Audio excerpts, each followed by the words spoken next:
We are back with this special edition of Making Money, our town hall on capitalism and socialism. And back with us are Bianca Cunningham and Richard Wolff. They are representing the socialism side. Herman Cain is here representing the side of capitalism. And joining us now, our very own Neil Cavuto. He is the host of Coast to Coast here on the Fox Business Network. He also hosts Your World on Mondays through Fridays and Cavuto Live on Saturdays, both those shows on Fox News. And, well, if you think he works hard now, it's just who he is. At 17, Neil was the manager of Arthur Treacher's fish and chips while still in high school. That's right. And he actually interned at the White House under Jimmy Carter. Neil, thanks for joining us. Thanks very much. You know, they went out of business because of me. I ate all their food. So I don't know if you're the right person for capitalism. Yeah, exactly. Is Stewart okay, by the way? Is he? I gave him a shot at Jack Daniels on the way out, and he's going to think about it. He wants to talk to this kid over here after the show. That was a great segment. It was. Hey, by the way, let's get back to the audience and their great questions. I want to start with Greg. He's a college student. So, Greg, what's on your mind? Hello. My question for you guys is, how close can we as a nation come to achieving pure, perfect capitalism, which is no taxation, perfectly privatized industries, you know? Because what we do is we look at the left and say, hey, socialism, communism, how far left can we go? Well, let's look at how far right we can go, at least as the United States. Herman, I got to ask you this, pose that one to you. I mean, the perfect capitalism, just as I said, there's so many different versions of socialism emerging. There's a lot of versions of capitalism that exist already, from crony to everything else. I mean, is there such a thing as pure capitalism? No. There's no such thing as pure capitalism because we have taxes, because we have laws, and because we have people who cheat. But the capitalism, the imperfection in capitalism, is this far away. There's a big gap between that and the imperfections in socialism. The C in capitalism stands for competition. The S in socialism stands for state control. That's the difference. You don't have anything such as benevolent dictators. They do not exist. And even in capitalism, it has some flaws. I admit that. But that's why we have a system of laws. That's why we have the type of things that we have, and that's why we have a court system. We got Congress, the executive branch, and the judicial branch. Right. They are there to try to keep the playing field level. Richard. I want to take off from your point about there being different kinds of capitalism. The story you tell, the one without taxes, the one with perfect competition, that's what we teach in economics courses. It's a utopian dream of what might be a capitalism, and we teach it to students so they understand how far from it every actual capitalism in the history of the last 300 years has been. It's a model, it's an image. Nobody in their right mind, at least not in anything I've ever encountered, imagines it as even possible. It's an image, it's a desire.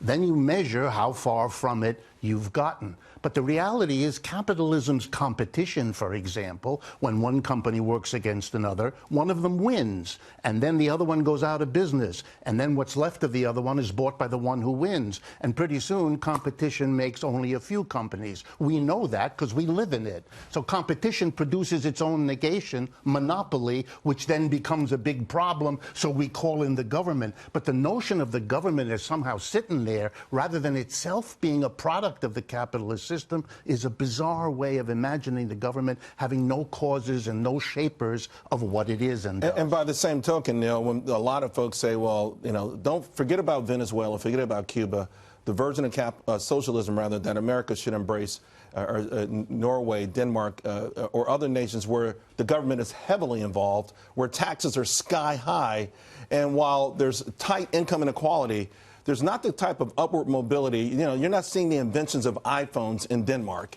So I know they're happy people, but maybe because they didn't invent the iPhone, but we're not seeing that kind of stuff that happens in this country. And they are beautiful people. Let's not forget that. But I will say that I don't believe capitalism in its perfect sense ever was without taxation in that dream scenario. I will say this, for all of capitalism's flaws, and we report on it all the time, it's still the best alternative out there. No one and no type of a system, our own included, has enriched the world to the degree and rescued countries and rebuilt war-tattered Europe that capitalism did, that we did.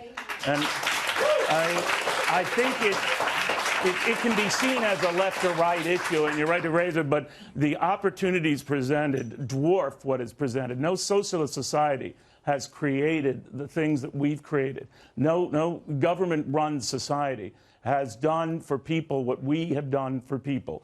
No society has created the opportunities and provided a rags to riches type of existence for as many people as our system. Is it flawed? Yes. Do we have extremes? Absolutely.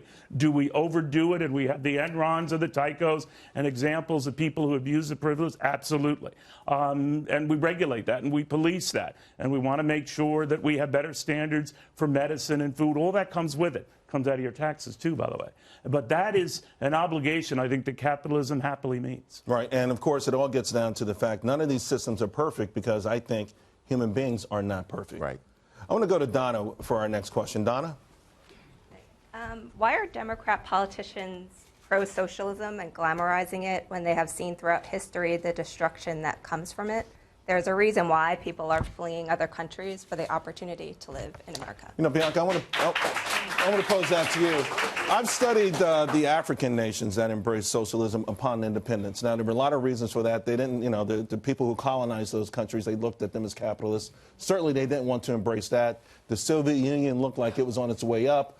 But I think it hurt those nations severely, set them back decades. Why has the entire Democratic Party, to a degree, embraced one form of socialism or another? Some are reluctant to say it, but Medicare for all, paying off all student debts. Do you think that that's the new party? That's going to be the new Democratic Party? So I will just first say that I don't believe the Democratic Party is embracing socialism. That's why we have our organization, Democratic Socialists of America, which is pushing them to hold the agenda of the people and to be responsive to the issues that we care about. Neither party is serving everyday Americans. It's because the elites on both sides benefit so much from the status quo, so you think maybe they're just giving it lip service? I think it's just lip service. I think that they're not interested in having a real conversation. I think that they'll stifle the conversation every chance that they get. But can't we have a conversation just about math, money in, money out? And if you make promises that can't be paid for, eventually you run out of money, right? And I think no matter how passionate, and I don't give Republicans a pass on this, they build deficits just as, you know, quickly as did Democrats. I just think, though, that what's incumbent upon all these candidates running for president, say, how are you going to pay for that? Because that's on you. That's on your generation. And I'm fine. I think I told Charles beforehand, as long as my Social Security is okay and you're paying into it, I'm okay with it. I got worried when I heard that the birth rate's at a 32-year low. But I think we just got to do basic math, and I don't think any of those candidates are. Richard, I'll let you do that, but I want Bianca to respond to that, because how are all these ideas that you want are going to be, how are they going to be paid for? So I think the real question is why we're complacent with people, with children across this country starving, with people being in massive debt coming out of school and having no choice but to sell your wage for, or sell your work for a wage. But that's not the issue. Then how are you going to pay for labor? So to address that, if that's a wrong you want rectified, how are you going to pay for it? So what we'd like to do is bring democracy to every aspect of our lives, including our workplaces more so. Unions are the thing that is going to push these people at the top to share the profits with the workers who are generating that wealth. Bianca, you're shifting the subject. I'm sorry, I can't be quiet, Charles. You are shifting the subject, which is exactly how you get back to these arguments about socialism. You're going at it based upon emotion. You're going at it based upon, here's an example. Allow me to finish. I'll let you finish. You're going at emotion. You keep talking about people who don't have food to eat and they got to do this and that. We can find those examples everywhere in this country. So what I'm simply saying is to go back to the fundamental question, which is where we started before you shifted the subject. Let's go back to the fact that every one of these presidential Democratic wannabes has at least one socialist idea. You want to know why they get away with it? Because the general public doesn't understand creeping socialism into our society and okay, culture. I'll give you that. But, Richard, we also should acknowledge, though, that the general public is becoming increasingly dissatisfied with capitalism as well. Capitalism is doing something wrong to have this many people become disenchanted with it, and for us to be doing this special today. I'm not going to follow Herman in insulting the general public, so I'm not going to go in that direction. I think the general public. Why do you keep insulting me? Excuse me, sir. I'm in the middle of talking. Okay. That's twice. I am not. There's more coming. I am interested in trying to find a solution to this question. Where's it going to be paid for? And for me, the solution is not having the government come in. This is the old idea. This is what socialists in the past thought. It's not where I'm going. It's not where I'm coming from. I want to go where Bianca started to go with the answer to the question. Change the way businesses are organized in this society. That's where the problem starts.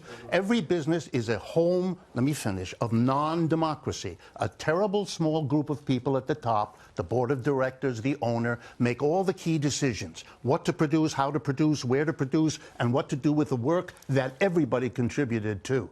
That's not fair, and we shouldn't be surprised that the people at the top give themselves the lion's share of the rewards at the end. Therein is the problem. Socialism, let me finish. Socialism is, for me, is a program to democratize the workplace. It should have been done at the beginning of the history of the United States. We're 200 years late, but better late than never, and that can solve our problem. Well, the great news is that if we do it now, we're at the peak of our earnings, right? We're a $21 trillion economy. The stock market's near an all-time high, and jobs are going up. Neil, I want to say thank you very much. Very much. Appreciate it.